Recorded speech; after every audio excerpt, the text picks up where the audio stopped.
আমার না রান্নাবান্না করতে বেশ ভালোই লাগে। আর নতুন, নতুন রান্না শিখতে বা রান্না করতে তো আরো বেশি ভালো লাগে। তো সেইদিন আমি ১ম বারের মতো ২ টা নতুন জিনিস রান্না করেছিলাম। একটা হচ্ছে শুটকি বেগুন দিয়ে ভাজি, আরেকটা হচ্ছে চালতার টক।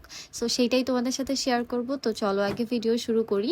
আসসালামু আলাইকুম। কেমন আছো তোমরা সবাই? আশা করছি সবাই অনেক বেশি ভালো আছো, সুস্থ আছো, সেফ আছো। আমরাও আলহামদুলিল্লাহ আল্লাহর রহমতে ভালো আছি, সুস্থ আছি। তো বাচ্চারা, বাকি ভিডিও শুরু করার আগে তোমরা বলে দাও যে তোমরা কে কোথা থেকে আমার ভিডিওটা দেখছো। তো আমার এই ভিডিওগুলো হচ্ছে অনেক আগের, মানে এখানে 3 দিনের ভিডিও মনে হয় অ্যাড করেছি, আগস্টের 2 তারিখ, 3 তারিখ আর 4 তারিখের।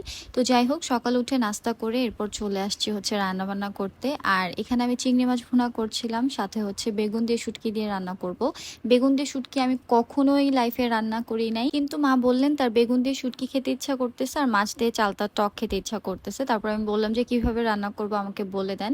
তো মা হচ্ছে আমাকে জাস্ট মুখে বলে দিছে, এরপর আমি আমার নিজের মতো করে রান্না করে ফেলছিলাম। আর মা খেয়ে বলছে যে বেগুন দিয়ে শুটকিটা নাকি অনেক মজা হয়েছিল। তারপর হচ্ছে মাছ দিয়ে চালতা রান্না করেছিলাম। এরপর আমি শাওয়ার করে ফেলেছি। এখানে আমার ওই যে বললাম ট্যুরের কাপড়গুলো আস্তে আস্তে ধুয়ে দিচ্ছিলাম, তো সেগুলোই শুকিয়ে এখন ভাঁজ করে নিলাম, নাস্তা করলাম। আর এটা হচ্ছে আবার পরের দিন সকালের ভিডিও। এখানে এটা হচ্ছে মনে হয় আমার শাশুড়ির নাস্তা ছিল, আর এখন আমি নাস্তা করব। নিজের জন্য নাস্তা রেডি করে নিচ্ছিলাম, আর আমিও খাবো হচ্ছে রুটি, ডিম পোচ আর হচ্ছে তরকারির আলু ঝোল আর কি। তো এখানে আমার বাকি যে রুটিগুলো বানানো ছিল সেগুলোকে ফ্রিজিং করে নিব। আমি সবসময় একটু বেশি করে রুটি বানিয়ে এরপর হচ্ছে ফ্রিজ করে রাখি, যেন 2-3 দিন বা 4 দিন খাওয়া যায়। তো এরপর হচ্ছে এখানে একটু ডালও রান্না করব। ডালটা ভিজিয়ে রাখছিলাম, এটা মারই রান্না করার কথা ছিল, বাট মা যেহেতু শাওরে চলে গিয়েছে তাই মাকে বললাম যে মা আমি রান্না করে ফেলি। এর মাঝখানে ডালটা ভিজিয়ে আমি ডালগুলোকে একটু রোদে দিয়ে দিয়েছিলাম। আর এখানে হচ্ছে মাছ নিয়ে নিছি, সাথে হচ্ছে মাছ ভুনা করব। তো এখানে আমি মাছগুলোকে একটু লেবু আর লবণ দিয়ে খুব সুন্দরভাবে পরিষ্কার করে নিচ্ছিলাম। আর এখানে হচ্ছে আমি কি রান্না করব দাঁড়াও দেখে নেই।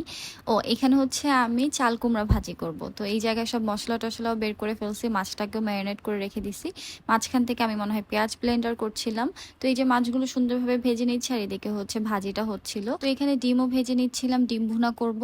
আর সাথে আলু কেন ভাজতেছি দাঁড়াও, ও আচ্ছা, আমি মনে হয় মাছটা ভুনা করব না, মাছটাকে হচ্ছে আলু দিয়ে রান্না করব। দেখো, এত আগের ভিডিও আমার নিজেরও আসলে মনে নাই কিভাবে কি করেছি। তো এই দিন হচ্ছে ডিম ভুনায় তুলনামূলক একটু বেশি পেঁয়াজ দিয়েছিলাম, কারণ অন্য কোনো তরকারি ছিল না। আমি তো আর মাছ খাই না, তাই হচ্ছে ডিম ভুনাটা একটু বেশি করে করছিলাম। আর ইদানিং তো হচ্ছে রিয়াদকেও একটু ডিম ভুনা, মাছ ভুনা এগুলো একটু খাওয়ানোর চেষ্টা করছি।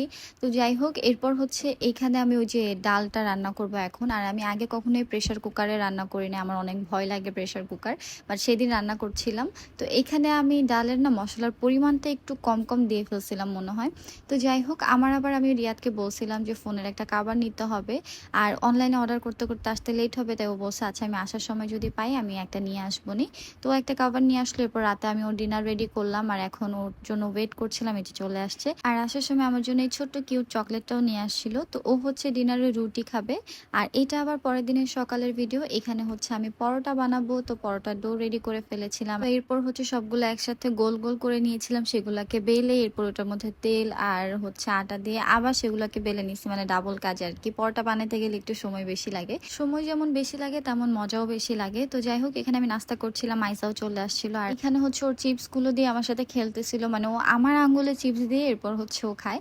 তো এরপর রিমি আপু একটু নুডলস রান্না করেছিল, সেটা খেয়েছিলাম। এরপর এখানে চলে আসছে আমি ডাল রান্না করতে। তো এই দিন আবার ডাল রান্না করেছিলাম, আগে পানিটাকে বসাই দিয়েছিলাম, পানিটা যখন বলক আসছে তখন ডালগুলো দিয়েছি। আর ডাল দেওয়ার পর যখন এই ফেনার মতো উঠে আসে, এটাকে সবসময় আমি ফালিয়ে দিই। তো যাই হোক, এরপর মনে হয় এখানে আমি ডালের বাগারটা রেডি করছিলাম। হ্যাঁ, আর এই দিন হচ্ছে চালতা দিয়ে ডাল রান্না করছিলাম। তো আর সাথে হচ্ছে আমি এখানে আলুর দম রান্না করব। আর এই যে দেখো, আমার ডাল রান্না শেষ হয়ে গেছে, দেখতে অনেক সুন্দর হয়েছে, ওই দিন ডাল খেতে অনেক মজা হয়েছিল। আর আমার সবসময় আমি বললাম না রান্নার শেষে দেখাইতে ভুলেই যাই যে দেখতে কেমন হয়েছে, তো ডালটা এর জন্য দেখাইলাম। তো এখানে হচ্ছে আলুর দম করে ফেলছে, আর এখন এই দিনও হচ্ছে একটু চিংড়ি মাছ ভুনা করব। আমার একটু পেঁয়াজ লাগবে, তাই নিচেও কেটে নিচ্ছিলাম একটু পেঁয়াজ। প্রথমে হচ্ছে চিংড়ি মাছগুলোকে ভেজে নিচ্ছিলাম। আর আজকেও এখনো আমি অনেক তাড়াহুড়ায় ভয়েস দিচ্ছি, এক তো আমি একটু ব্যস্ত, তার মধ্যে অলমোস্ট 7টা বেজে গেছে, হয়তো আমি 7:30টার মধ্যে ভিডিওটা আপলোড করে দিব। তো যাই হোক, যখন আমি রান্না করছিলাম তখন হচ্ছে আয়সা আসছিল, বলছে ও আমার সাথে রান্না করবে, তো ওকে কোলে নিয়ে রান্না করছিলাম কিছুক্ষণ। আর ও তো অনেক খুশি হয়ে গেছে রান্না করতে যেয়ে। তো এখানে দেখো আমার মাছ ভুনাটাও প্রায় শেষ, আর এখনো হচ্ছে আমি অনেকগুলো কাঁচামরিচ দিয়ে দিব। আমি তোমাদেরকে সবসময় বলি যে যখন আমি পেঁয়াজ দিয়ে কোনো কিছু ভুনা করি তখন কাঁচামরিচটা একটু বেশি দিই। তো এরপর হচ্ছে অনেকক্ষণ একা দাঁড়ায় কী যেন ভাবতেছিলাম, কী যেন বলতেছিলাম। তারপর আমি শাওয়ারে চলে গিয়েছিলাম। শাওয়ার করে এসে খাওয়া-দাওয়া করে ফেলছি। না, খাওয়া-দাওয়া করে ফেলি নাই। ওয়েট করতেছিলাম রিয়াদ আসছে, তারপর দুজনে একসাথে লাঞ্চ করেছি। এরপর হচ্ছে সন্ধ্যায় নাস্তা করলাম। আর এরপর রাতেবেলা ডিনার করেছি, সাথে সিরিজ দেখছিলাম। ট্যুরে যাওয়ার আগে থেকে ২ টা সিরিজ শুরু করেছিলাম। একটা ছিল হচ্ছে প্রীতম অ্যান্ড প্যাড্রো মেবি, আরেকটা ছিল মুসাফির ক্যাফে। আমরা প্রতিদিন রাতে কিছু না কিছু একটু দেখি, হয় কোনো শো নাইলে কোনো সিরিজ। তো যাই হোক, আজকের ভিডিওটা এই পর্যন্তই ছিল। দেখা হবে তোমাদের সাথে নেক্সট কোনো ভিডিওতে। সবাই ভালো থাকো, সুস্থ থাকো। আজকের মতো আল্লাহ হাফেজ।